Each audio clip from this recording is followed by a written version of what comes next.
Hello, bachcho, let's read the question. The question says, in the circuit shown in the figure, the EMF of the battery is 9 volt and its internal resistance is 15 ohm. Two identical voltmeters can be considered ideal. Let V1 and V1 dash be the readings of first voltmeter when switch is open and closed respectively. Similarly, V2 and V2 dash be the readings of second voltmeter when switch is open and closed respectively. तो देखिए यहाँ पर हमारे पास एक circuit है जिसमें एक battery लगी हुई है जिसका वोल्टेज हमको 9 वोल्ट दिया है और इंटरनल रेजिस्टेंस 15 ओम है और हमारे पास दो वोल्ट मीटर्स हैं। ठीक है, और अब हमको क्या करना है, इनकी वैल्यूज को कॉलम के हिसाब से मैच करना है, दो कॉलम्स। यहाँ पर हम जो की कॉन्सेप्ट यूज करेंगे,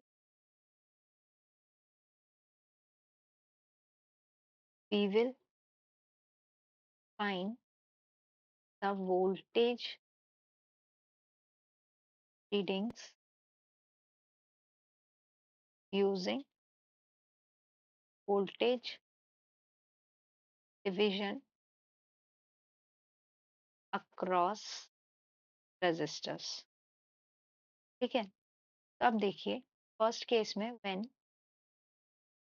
switch is open, first case, यहाँ पे सर्किट हमारा कैसे बन जाएगा, ये हो जाएगा वोल्टेज V1, ये हो गया वोल्ट मीटर V2, ये किसके अक्रॉस लगे हैं, दो रेजिस्टेंसेस हैं जो कि एक बैटरी है और उसका इंटरनल रेजिस्टेंस 3 ओम है, बैटरी हमारी 9 वोल्ट की है, ये रेजिस्टेंस हमारा 10 ओम है, इज 20 ओम। तब देखिए V1 V2 दोनों मिल करके, क्योंकि सीरीज में है तो ये दोनों मिल के ऐड हो जाएंगे और किसके अक्रॉस का पोटेंशियल बताएंगे, ये दोनों टर्मिनल ए और बी के अक्रॉस का पोटेंशियल बताएंगे। लेट अस अज्यूम कि सर्किट में हमारा करंट क्या फ्लो कर रहा है, आई। सबसे पहले we can write V1 plus V2 is equals to I multiplied by 10 plus 20, यानी कि आई मल्टीप्लाइड बाय 30।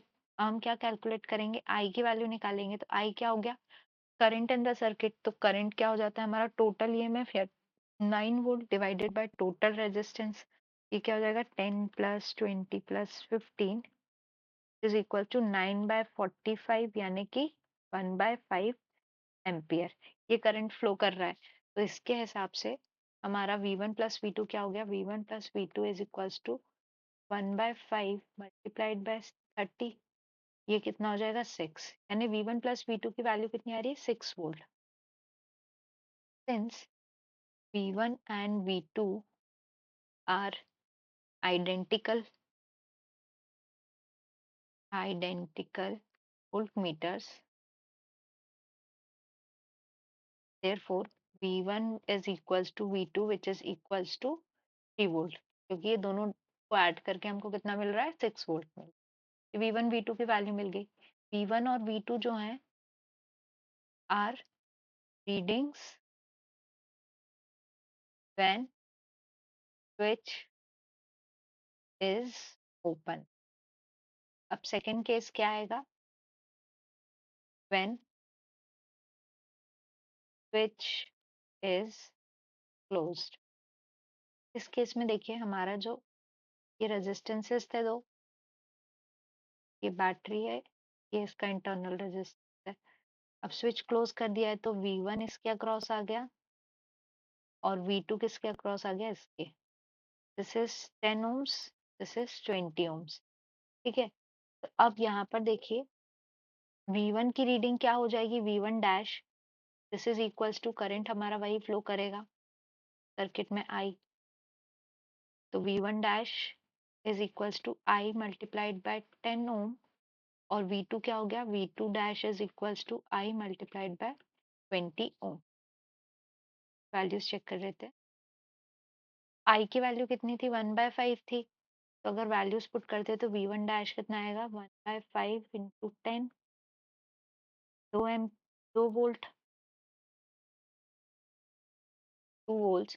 और V2 डैश कितना हो जाएगा हमारा, V2 dash is equals to 20/5 यानी कि 4 वोल्ट। इस हिसाब से तो V1 की वैल्यू कितनी मिली, 3 वोल्ट V1 डैश की वैल्यू मिली 2 वोल्ट्स, V2 की वैल्यू मिली 3 वोल्ट्स एंड V डैश की वैल्यू मिली हमें 4 वोल्ट। तो हमारे ऑप्शन अगर हम देखें तो V1 हमारा कितना है 3 यानी R, V1 डैश हमारा है 2 यानी Q, V2 हमारा है 3 यानी R and V2 dash is 4 यानी S। तो R Q R S ये हमारा ऑप्शन होना चाहिए। तो R Q R S that is option b. Answer क्या हो गया हमारा? Option b. I hope you understood the question well. Best of luck.